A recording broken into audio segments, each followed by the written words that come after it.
Бірінші мәселе. 5-6 жасар балдардың бәрін мешітке тартып алған.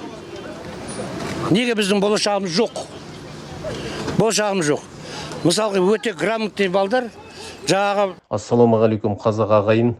Мына Сарыағашқа журналистпін деген бір блогер келген екен.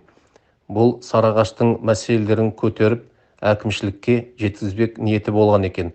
Соның ішінде мынау иманнан безген бір ақсақал Сарыағаштың, Қазақстанның барлық проблемасы мешіт деген екен. Ал енді осыны қиып алып бүкіл әлеуметтік желіге таратып жүр. Кәпірлер біздің Құдайдан безген.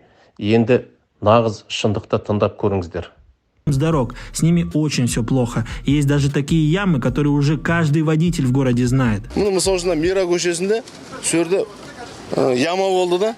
Свет показал бы, этот тарык показал бы, свет, лампы, вот этот беспредел ночью. Подойдите, посмотрите, ночью камеру включите. Постоянно разборки здесь. То есть пивнушки, столько пивнушек, охренели мы, говорю.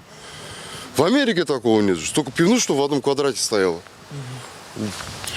Короче, вся алкоголизм здесь, короче. Мы уже надоели вот, бороться с этими алкашами, говорю. Ермекова 146, вот, чтобы для ориентира, для Акима, вот это место. Вдруг он не знает. Он знает, мы там писали, всем районам, у меня записано, зафиксировано все. А вообще многие, наверное, слышали про коррупцию на юге, что взятки приходится давать даже чтобы устроиться на работу техничкой. Да, я реально слышал такие истории. Коррупция жалпы ол елдегі не только Сарыағашта, жалпы қаласындағы үлкен мәселе. Ал Сарыағашқа именно келетін болсақ, бұл оңтүстік өңір болғандықтан біріншіден коррупцияны адамдар қалыпты жағдай ретінде қабылдайды. Екіншіден коррупцияның болуына біздегі жұмыссыздық пен жалақының төмендігі әсер етеді. Мені шындықты естіген шығарсыздар.